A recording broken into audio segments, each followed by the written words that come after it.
Allahumma shalli wa sallim wa barik ala alihi. Dan hadiahnya diminta masing-masing.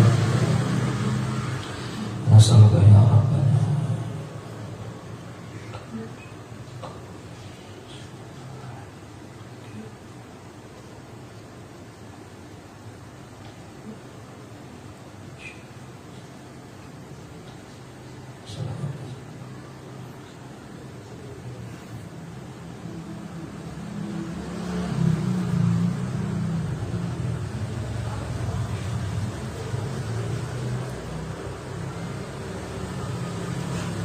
Ya Allah ya mujib as-sa'ilin,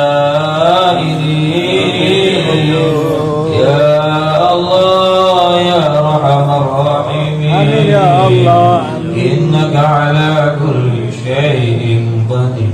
Amin. Sallallahu ala sayyidina Muhammadin wa ala alihi wa sahbihi wa sallam. Alhamdulillah rabbil alamin bil qabul al Fatiha. A'udzu billahi minasy syaithanir rajim. Bismillahir rahmanir rahim. Alhamdulillahi rabbil alamin arrahmanir rahim maliki yaumiddin. إياك نعبد وإياك نستعين اهدنا الصراط المستقيم صراط الذين أنعمت عليهم غير المغضوب عليهم ولا الضالين والوالدين آمين. Alhamdulillahirabbil alamin. Malam hari ini selain kita membaca apa yang biasa kita baca, burdah dan ratib al-idrus, Esker baca sholawat Jibril 700 kali bentar kan? Tak sampai setengah jam ya? Berapa menit? Sengaja saya coba biar jemaah paham, kalau percaya bahwa membaca sholawat itu walaupun kelihatannya banyak tapi sebentar. Nanti kalau kita udah istiqomah, maka apa yang kita baca itu akan mendatangkan sakinah. Tahu sakinah nggak tuh? Ketenangan. Baca tuh tenang, nyaman, enjoy. Apa yang kita rasain itu bahagia, nikmat. Dan kita tinggal minta sama Allah barokahnya sholawat apa yang kita inginkan, untuk menyembuhkan penyakit, untuk memudahkan segala urusan, untuk minta rezeki yang halal barokah. Tapi jangan lupain tujuan utamanya. Apa tujuan utamanya? Agar mendapatkan ampunan dari Allah, barokahnya baginda Nabi Muhammad. Karena kemarin kita bahas, seorang baca sholawat Jibril 700 kali, maka Allah akan kirimkan sholawat itu kepada Nabi kita Muhammad. Malaikat mengirimkan kepada baginda Nabi Muhammad. Maka Rasul sallallahu alaihi wasallam bidzalik, maka Nabi Muhammad menjadi bahagia sebab karena sholawat yang kita baca. Nabi bahagia dengan apa yang kita baca. Dan ini pasti, nggak pakai insyaallah. Perhatikan nih, ini pasti nggak pakai insyaallah. Kalau tadi ratib yang khusyuk, insyaallah kabul. Nggak khusyuk, ya kagak tahu dah kabul apa kagak. Tapi kalau sholawat ente khusyuk nggak khusyuk, pasti dikabul. Karena Nabi melalui daripada para ulama itu, beliau para ulama mengatakan addinis salata ala Nabi Muhammadin faqabuluha hatman bi ghairi taraddudi. Pastikan, dawamkan kalian untuk terus membaca sholawat kepada baginda Nabi, karena diterimanya sholawat itu hatma, pasti bi ghairi taraddudi, tanpa ditolak, pasti diterima. Dan yakinkan Rasulullah bangga dengan kita. Dibayangkan kita sedang ada di gubah hadrahnya Rasulullah, di gubah hijaunya Nabi Muhammad. Nabi itu cinta dengan warna hijau, makanya majlis ini saya namain majlis hijau. Saking saya cinta sama Nabi, saya pengen ikutin Nabi, gimana caranya? Makanya nama majlis Makarimul Akhlak yang di rumah ini saya sebut dengan majlis hijau. Sampai gubahnya Rasulullah itu warnanya hijau. Bayangkan antum ada di hadapan gubahnya Rasulullah, ada di hadapan makamnya Rasulullah. Kalau belum bisa melihat dan membayangkan wajahnya Nabi Muhammad karena belum pernah bertemu dengan Nabi Muhammad, maka minimal saat membaca sholawat bayangkan Anda ada di pusaranya Rasulullah. di depan pusaranya Rasulullah. Fotonya ada tuh di atas. Ya, sambil dibayangkan. Yang sudah pernah ketemu bayangkan wajahnya. Usah digembar-gembar, udah pernah ketemu ya, usah. Yang pernah ketemu bayangkan wajah Rasulullah. Yang belum pernah bayangkan makamnya Rasulullah Sallallahu Alaihi Wasallam. Maka kecintaan kita pasti akan tersambung kepada baginda Nabi. Kalau baginda Nabi udah cinta sama kita, selesai semua urusan kita, selesai semua masalah kita, dibikin gampang sama Allah karena kita mencintai kekasihnya Allah Subhanahu wa ta'ala. Alhamdulillah. Hadirin ma'asyiral jamaah yang dirahmati Allah. Ini malam tanggal 13 atau 14? 13 bulan Sya'ban. Berarti besok malam 14. Malam Ahad malam 14, malam Seninnya malam 15. Berarti malam Senin itu berarti malam nisfu Sya'ban. Kata Imam Syafi'i, perhatikan, saya gak buka kitabnya malam. Kata Imam Syafi'i, ada 5 malam yang digobul doanya oleh Allah. Pasti, tidak mungkin tidak. Diampuni seluruh dosa orang-orang yang beribadah di malam itu dan dikabul doanya oleh Allah. Yang pertama, 2 malam hari raya. Yang kedua, malam Lailatul Qadar. Yang ketiga, malam 1 bulan Rajab. Yang keempat, setiap malam Jumat. Dan yang kelima, malam nisfu Sya'ban, malam tanggal 15 di bulan Sya'ban. Ini Allah kasih kita peluang luar biasa. Sebanyak apapun dosa kita, kalau malam itu kita minta ampun sama Allah, maka pasti diampuni. Sebanyak apapun urusan kita, hajat kita, kalau kita minta sama Allah pasti dikabul. Illa thalathah, kecuali 3 golongan yang kagak bakal diampunin. Walaupun dia baca Al-Quran, dia sholat sampai jidatnya hitam pada malam hari itu, dia baca sholawat Jibril sampai beratus ribu kali, dia baca apapun di malam itu, gak diampunin dosanya dan gak dikabul doanya. 3 orang ini. Mau tahu apa kagak? Mau banget apa kagak? Nah, yang pertama, kata Nabi dan para ulama berpendapat, yang pertama yang tidak akan pernah diampuni dosanya oleh Allah adalah orang-orang yang menyekutukan Allah, syirik kepada Allah Subhanahu wa ta'ala, menganggap ada kekuatan lain dari kekuatan Allah, yakin kepada selain Allah. Kita ini sering syirik khafi. Ada syirik yang jahar, syirik yang jelas, syirik yang terang-terangan, itu menyembah selain, sujud kepada berhala, itu syirik terang-terangan. Tapi ada umat Islam yang tiap hari sholat, puasa, ngaji, tapi dia terselubung dalam hatinya syirik khafi, syirik yang tersamarkan. Mana itu? Ketika ibu lebih yakin sama uang daripada sama Allah, ketika kita ini lebih yakin sama materi dibandingkan sama Allah, ketika kita lebih yakin sama masker daripada perlindungan Allah, ketika kita lebih yakin dari apapun kepada selain Allah, itu termasuk syirik. Namanya syirik khafi. Nah, ini kita singkirkan, kita hilangkan. Makanya sering-sering ucap kalimat la ilaha illallah, supaya syirik itu hilang, supaya iman kita kembali baik. Nah, malam itu banyak yang berdoa, tapi banyak juga yang tidak dikabul. Kenapa? Karena banyak yang syirik. Dia lebih yakin sama kerjaannya daripada sama Allahnya. Dia lebih yakin sama bosnya daripada sama Allah. Kalau nggak ada bos gua mati nih. Aduh, syirik nggak tuh kira-kira? Kalau nggak ada bos gua mati. Kalau nggak kerja, mau kasih makan apa anak ini? Ya, kalimat itu mungkin wajar terucap dan terdengar setiap hari kita. Tapi kalau itu menjadi keyakinan, itu sudah kalimat syirik.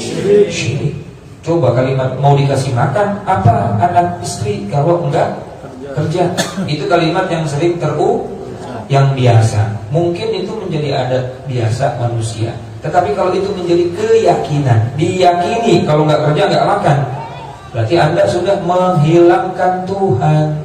Berarti Tuhan Anda yang bisa akan membuat Anda makan adalah sementara Allah akan memberikan rezeki kepada siapa saja. Jangankan manusia, binatang pun diberikan dan dicukupkan rezeki. Nah ini harus kita bedakan mana kalimat motivasi. Nah, kita kan pengennya motivasi ya, lu ngapain nggak kerja, nanti mau kasih makan apa, anak itu kalimat motivasi. Tapi kalau dijadikan kalimat keyakinan maka jadi syirik. Maka jadi syirik, jadi musyrik. Nah orang yang syirik ibadah apa saja nggak bakal diterima. Yang pertama, nauzubillah min innallaha la yaghfiru an yushraka bihi wa yaghfiru ma duna dzalika liman yasha. Dalam Al-Qur'an Allah katakan sesungguhnya Allah tidak akan mengampuni dosa syirik, tapi Allah bisa mengampuni dosa apapun selain syirik. Maka kita berlindung dari Allah dari kemusyrikan sekecil apapun, semoga tidak sampai terkena kepada diri kita. Satu. Yang kedua, orang di malam nisfu Sya'ban, bulan Rajab, malam takbiran, malam Lailatul Qadar bisa beribadah dan pasti akan diampuni oleh Allah, pasti dikabul doanya oleh Allah, kecuali yang tiga golongan. Yang kedua adalah orang yang masih suka minum minuman keras, khamr. Bagi yang minuman keras diminum, tidak bisa es batu diminum ya. Minuman keras. Masya Allah di sini kagak ada yang minum minuman keras. Yang ketiga, saya ambil riwayat yang lain, ada 4 riwayat, ada 4 golongan. Yang ketiga, perhatikan, adalah orang yang masih suka mendatangi dan meminta kepada tukang ramal alias dukun. Nah, kira-kira saya cocoknya kerja di mana, Mbak? Lu terakhir hari apa? Di Semenpon.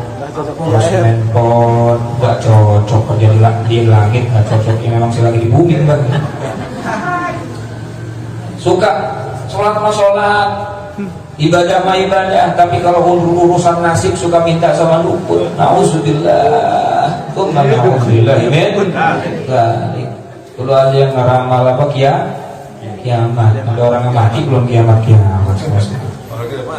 Betul nggak? Padahal udah tinggal dunia. Ada yang ngeramal ini, ngeramal. Jangan. Medsos itu masya Allah. Bila ada bencana itu langsung. Kalau ada Sriwijaya, nyungsep ada aja yang ngomong SJ, tetek bengek, udah nggak usah didengerin. Semua qadarullah, semua atas kehendak Allah. Jangan nanti kamu gini, nanti kamu begini, enggak usah. Kita kan doa tiap hari, baca ratib Bismillahirrahmanirrahim, la yadurru ma'asmihi syai'un fil ardi wa la fis sama' wa huwas samiul alim. Di depan kita, 1 detik, 1 menit di depan kita nih, kebaikan ada, keburukan ada. Awas nih, kebaikan ada, catatannya, keburukan juga, kebahagiaan ada, tulisannya, kesengsaraan juga ada, bencana ada, rezeki juga ada. Tinggal kita mau minta yang mana sama Allah, dua-duanya ada. Kalau kita nggak minta, Allah akhirnya takdirkan kita mendapatkan keburukan, yang jangan salahin Allah, yang dia nggak minta. Padahal di situ juga ada tulisan kebaikan, kebahagiaan. Jadi baik buruk semua dari kan itu rukun iman yang ke-6, betul kan? Percaya kepada qada dan qadar, baik dan buruk semua datang dari Allah. Gak usah percaya sama ini sama itu dan lain sebagainya. Nah, dia ibadah banyak tapi masih suka datang sama dukun, masih percaya sama dukun. Nanya nomor togel sama dukun. Masya Allah. Maka itu termasuk orang yang khawatir ditolak ibadahnya dan doanya. Dan yang terakhir, yang keempat adalah orang yang masih saling bermusuhan, masih memutuskan silaturahim, masih saling benci satu sama lain. Ibadah dia di malam nisfu Sya'ban masih benci sama orang. Capek kita ibadah, Pak. Betul nggak? Ibadah kita nanti malam nisfu Sya'ban tuh katanya itu malam berkah, malam rahmah, malam ampunan, tapi hati masih tak dengki sama orang kasar. Capek kita sujud, capek. Karena tadi Rasul udah menjamin tuh ente nggak dikabul, ente nggak diterima. Masya Allah, makanya minta maaf. Nah, saling memaafkan. Yang penting kita minta maaf. Orang itu maafin kita apa kagak terserah. Ya, yang penting kita kewajiban minta maaf. 4 ya. Apalagi sama orang tua, ya, apalagi sama guru, apalagi sama saudara dekat. Jangan sampai deh, apalagi sama orang yang ngutangin kita. Enggak mau ngutangin, ngomongin lagi. Nah, 4 perkara jangan sampai terjadi nih. Yang pertama, jangan sampai syirik. Yang kedua, jangan minum khamr. Yang ketiga, jangan datengin dukun. Yang keempat, jangan putusin silaturahim atau jangan saling bermusuhan. Karena datang banyak manfaat, hari-hari utama, bulan-bulan kebaikan, malam-malam berkah, kita ibadah di situ, tapi masih putusin silaturahim atau masih mendatangi dukun, khawatir semua ditolak oleh Allah Subhanahu wa Ta'ala. Kata Allah, lu sebetulnya minta sama gua apa minta sama dukun sih gitu, kata Allah. Kan bingung. Betul kan? Oleh karena itu murnikan, tauhidkan Allah Subhanahu wa Ta'ala. Lalu nanti malam nisfu Sya'ban apa yang kita baca? Di ba'da maghrib malam nisfu Sya'ban berarti malam Senin. Habis maghrib, kalau misalnya memang ada yang bikin di musola, maka masing-masing ayo bareng-bareng kita ke musola. Ada yang bikin di masjid, bikin kita bareng-bareng di masjid. Tapi kalau kagak ada, di rumah masing. Saya sengaja nisfu Sya'ban nggak pernah bikin acara. Kenapa? Kalau saya bikin acara, khawatir nanti masjid musolanya sepi. Nah itu biar syiar di musola masing-masing. Masjid-masing baca Yasin 3 kali. Baca berapa? Yasin yang pertama diniatkan supaya Allah menguatkan iman dan Islam kita sampai kita mati husnul khotimah. Jadi niatnya begini, ya Allah, saya niat membaca surah Yasin yang pertama, semoga Allah memberikan saya iman Islam yang kuat, istiqomah sampai saya mati husnul khotimah. Al-Fatihah. Baca Fatihah, habis itu baca surat Yasin. Habis baca surat Yasin, ada doa nisfu Sya'ban. Di buku-buku Yasin banyak. Ya, itu umum, nggak apa-apa, nggak pakai ijazah juga baca aja. Nah, yang kedua, habis baca nisfu Sya'ban, doa nisfu Sya'ban, kita baca Yasin yang kedua, diniatin lagi. Saya niat baca Yasin yang kedua untuk supaya Allah memanjangkan umur saya dan memberikan saya kesehatan untuk ibadah Al-Fatihah. Biar panjang umur, sehat, buat ibadah. Al-Fatihah, baca Fatihah, kemudian baca Yasin. Habis baca Yasin, baca lagi doa nisfu Sya'ban. Yang ketiga, baca lagi, ya Allah, saya niat Yasin yang ketiga ini, semoga Allah memberikan saya rizki yang banyak, yang luas, yang halal, yang barokah buat ibadah Al-Fatihah. Nah, jadi 3 tuh niatnya. Niat yang pertama biar iman Islam kuat, yang kedua biar panjang umur sehat badan buat ibadah, yang ketiga banyak harta, rizki, duit, halal, barokah untuk ibadah. Ingat nih, kalau ente ngomongnya buat ibadah, pelit-pelit diambil lagi sama malaikat berat. Juga dikasih pelit, medit, lagi hese, besoknya habis lagi. Ya, jadi 3 tuh, niat iman Islam, kemudian buat apa? Saya panjang umur ibadah, kemudian minta harta atau rezeki yang banyak, luas, halal, barokah buat 3 kali baca Yasin, kemudian baca doa nisfu Sya'ban. Setiap baca Yasin langsung ditutup dengan doa nisfu Sya'ban. Fa insyaallah, dan yakin bahwa apa yang kita bacakan pasti dikabul selama kita enggak melakukan tadi 4 perkara. Tidak syirik, tidak minum khamr, tidak mendatangi dukun, tidak memutuskan silaturahim. Insyaallah doa apa aja kabul malam hari itu, doa apa aja dikabul, dan dosa siapapun akan diampuni oleh Allah Subhanahu wa Ta'ala. Mumpung Allah masih kasih kita sehat, masih ketemu nisfu Sya'ban, maka malam itu kata Nabi adalah malam di mana diangkatnya catatan amal kita selama setahun. Catatan amal kita selama setahun. Nah, dibuka kembali juga malam itu. Maka lembaran awal kita isi dengan ibadah. Maka jangan sampai maghrib nisfu Sya'ban ente maksiat, apalagi main handphone, haram janda. Kali malah akhlak santrinya nisfu Sya'ban, orang maghrib main ludo, suwe malu-maluin ustadznya aja itu. Lu capek-capek ngomong, santri main ludo tuh nisfu Sya'ban. Jadi catatan amal kita ibarat buku kosong nih, diakhiri dengan baik, diawali dengan baik. Biar nanti ketemu lagi tahun depan, nanti tahun depan gitu lagi, ketemu lagi tahun depan. Jadi Allah kasih umur kita barokah, ngono toh, do. Jangan kebanyakan ada waktu waktu-waktu yang memang harus kita fokuskan buat ibadah. Insya Allah punya anak tak keribetan sambil pegangin anaknya nggak khusyuk nggak apa-apa, yang penting baca Yasin, Al-Quran, nggak masalah gitu. Saya juga sambil kadang-kadang raya lagi gantian sama ibunya, saya lagi sip 1 kan sip-sipan saudara ya, sambil wiridan sholat, assalamualaikum warahmatullahi wabarakatuh, assalamualaikum warahmatullahi wabarakatuh, lagi masak ya wiridan, ambil wiridan, ambil megang anak. Gak ada istilah alasan ente hilang waktu untuk doa, untuk untuk wirid, untuk zikir cuma gara-gara urusan dunia, kagak ada. Kecuali memang ente males, gak ada urusan kayak gitu jadi alasan, gak ada. Di zikir insya Allah kalau istiqomah apapun keadaannya. Saya habis maghrib ngajar, habis isya ngajar. Maghrib isya itu zikir luar biasa banyaknya. Ya lagi nggak sambil jalan naik motor kita baca, ambil jalan dari kamar ke tempat acara kita baca. Itu nggak ada tuh istilah kita hilang waktu momen untuk membaca apa yang kita baca. Maka al-istiqomah khairu min alfi karamah. Kalau sudah bisa istiqomah itu lebih utama daripada 1000 keramat. Itu yang akan menjadi modal kita selamat dunia. Amin ya rabbal alamin. Nah, sampai sini insyaallah mudah-mudahan besok kita bisa melaksanakan nisfu Sya'ban dengan nikmat, dengan nyaman, dengan sehat afiat, sampai ketemu Ramadan juga dengan nikmat, nyaman, sehat afiat, dan yang paling utama juga duitnya banyak. Amin. Urusan duit kan insyaallah punya kencang ya. Apa juga dipikirnya Masya Allah. Khair deh pokoknya ya. Insya Allah. Ada pertanyaan sampai di sini?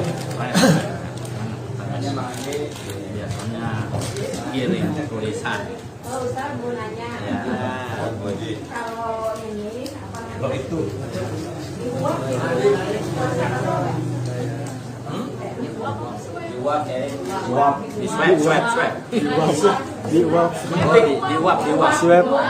Diuap enggak, kalau enggak diminum lagi enggak apa-apa kalau diuap doang, tapi enggak diminum lagi, artinya enggak ketelen. Enggak maksudnya bukan ditelan di luar.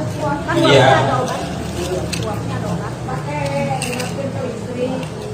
Uapnya ada obatnya masuk. Ada obatnya. Bentuknya udara atau apa? Udara nggak apa-apa. Asal dengan cairan. Uap cairan. Asal, Uap cairan. oh ada cairannya. Iya, uap cairan. Oh itu nanti saya tanya dulu kitabnya, yang buka kitab dulu ya. Tidak salah. Kalau urusan udara kayak asap, ya nanti saya cari dulu di kitabnya. Khawatir kalau saya bilang boleh, takutnya nggak boleh. Jadi kita baca kitab. Itu kan termasuk dari fatwa fikih kontemporer.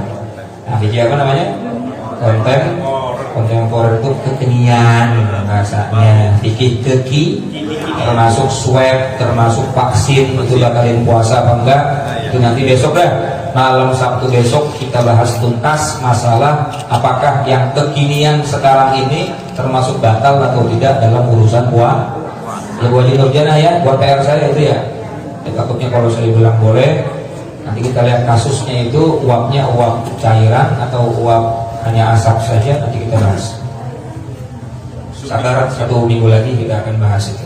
Ya kan kalau sampai misalnya Iya. ya ini mungkin ya sampai-sampean kan sampai lepas pakai itu. Iya. Nanti kasusnya uapnya itu cairan masuk ke dalam apa namanya hidung itu, apakah tak membatalkan atau tidak? Asap gitu. Kalau asap enggak, ya saya yakini enggak kalau asap. Ya, kalau cuma asap enggak. Tapi kalau ada cairannya itu batal karena memasukkan sesuatu ke dalam rongga.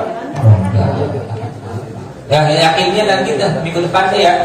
Tapi untuk lebih yakinnya lagi, jawaban lebih lengkapnya lagi minggu atau nanti malam Kamis. Tapi kalau malam Kamis yang hadir sekarang takutnya nggak hadir. Malam Kamis ini minggu depan, dari malam Sabtu minggu depan untuk masalah pembatalan puasa yang kontemporer, yang kekinian.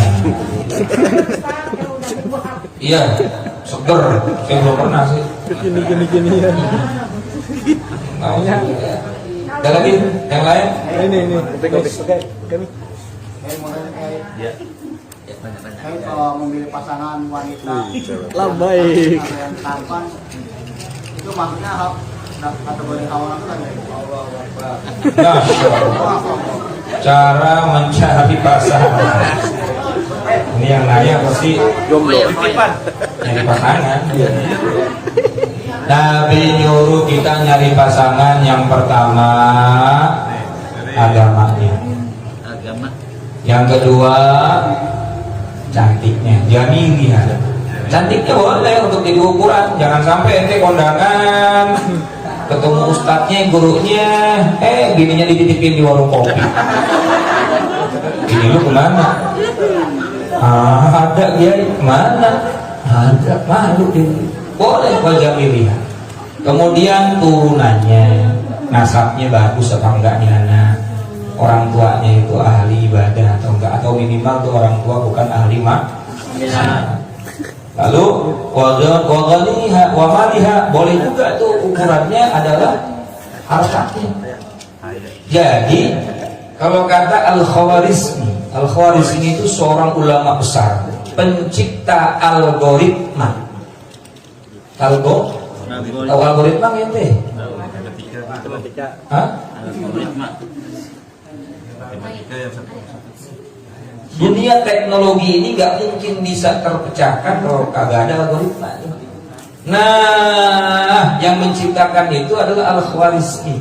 Al-Khwarizmi itu bahasa Arab namanya. Orang Eropa nggak bisa nyebut Al-Khwarizmi tapi algoritma.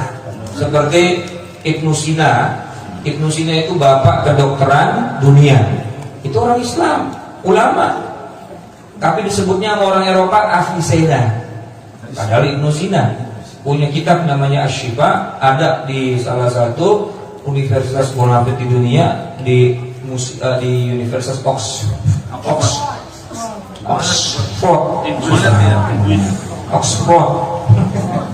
Orang Islam semua itu.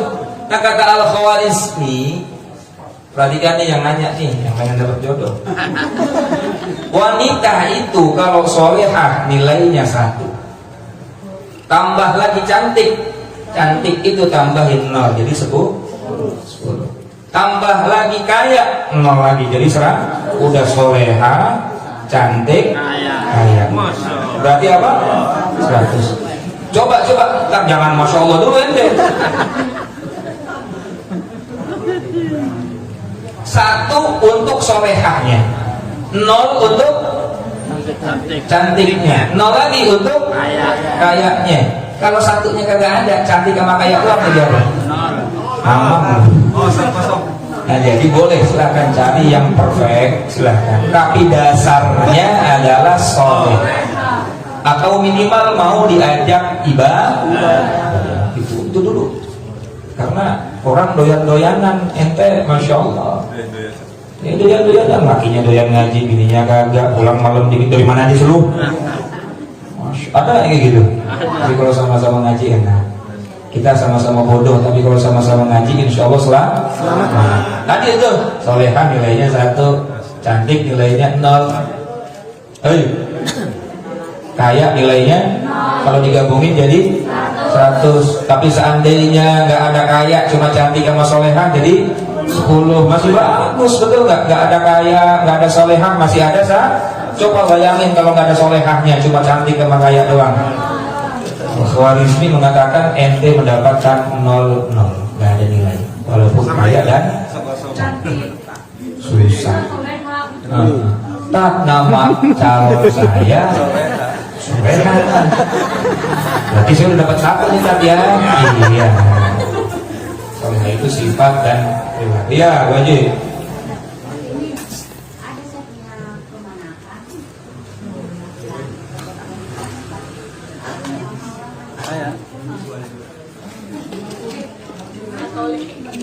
Iya udah dijawab dulu ya ibu ya itu. Berarti dia kalau gimana Bu? Iya nggak apa-apa. Iya biarin itu urusan dia. Kita boleh tidak setuju tapi jangan benci sama dia ya. Nanti urusannya biar Allah yang hisab dia. Iya. Biarkan karena dia memang sudah bertindak seperti Itu biar tanggung jawabnya nanti di akhirat. Yang penting kita nasihatin. Nikahnya sah nggak, Bu? Bu Haji, Bu. Pertanyaannya, nah,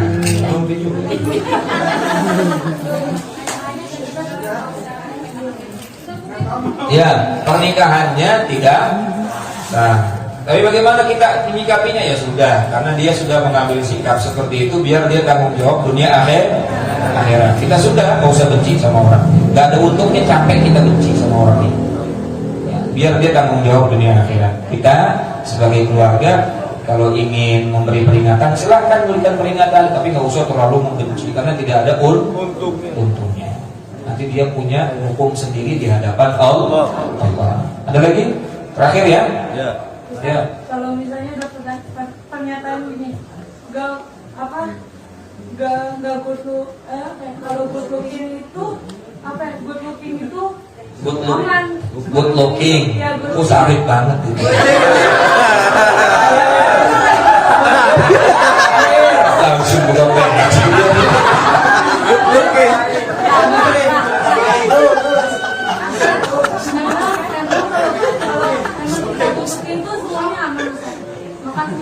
Kalau good looking gimana? Aman, jadi kayak apa-apa tuh bisa dihargain gitu, Ustaz. Nah itu kan urusan dunia. Banyak memang orang nilainya asal orang ganteng, orang cakep baru dihargai. Nah, itu urusan dunia. Kita nggak usah minder karena Allah itu nggak mandang itu. Yang Allah pandang apa? Innallaha la yanzuru ila suwarikum wala ila ajsamikum walakin yanzuru ila qulubikum wa niyyatikum. Allah nggak lihat rupa kalian, Allah nggak lihat wajah kalian, Allah nggak lihat pangkat derajat harta kalian.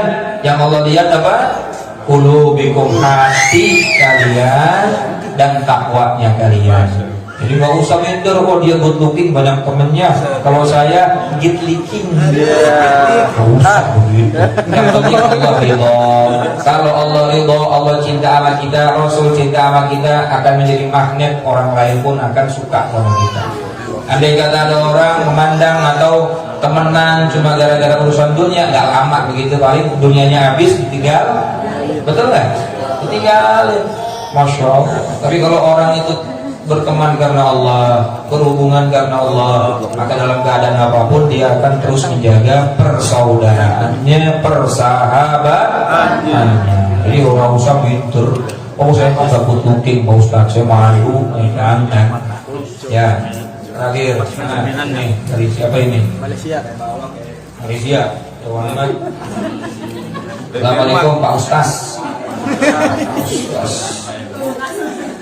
Sebelum baca Yasin 3 kali, apa ada sholat sunnah tertentu untuk malam nisfu Sya'ban? Tidak ada sholat khusus malam nisfu Sya'ban. Perhatikan pelan-pelan nih saya ngomongnya nih. Tidak ada sholat khusus malam nisfu Sya'ban. Jadi nggak ada tuh usul sunnatan nisfu Sya'ban, nggak ada. Tapi dianjurkan menghidupkan malam itu dengan sholat sunnah. Sholat sunnahnya apa? Ya bisa taubat, bisa sholat sunnah tasbih, bisa sholat sunnah awabin, bisa sholat sunnah mutlak, ya, bisa sholat sunnah hajat. Itu sholat sunnah yang sudah ada, tinggal kita lakukan pada malam hari itu. Terserah kita mau lakukan sholat apa saja.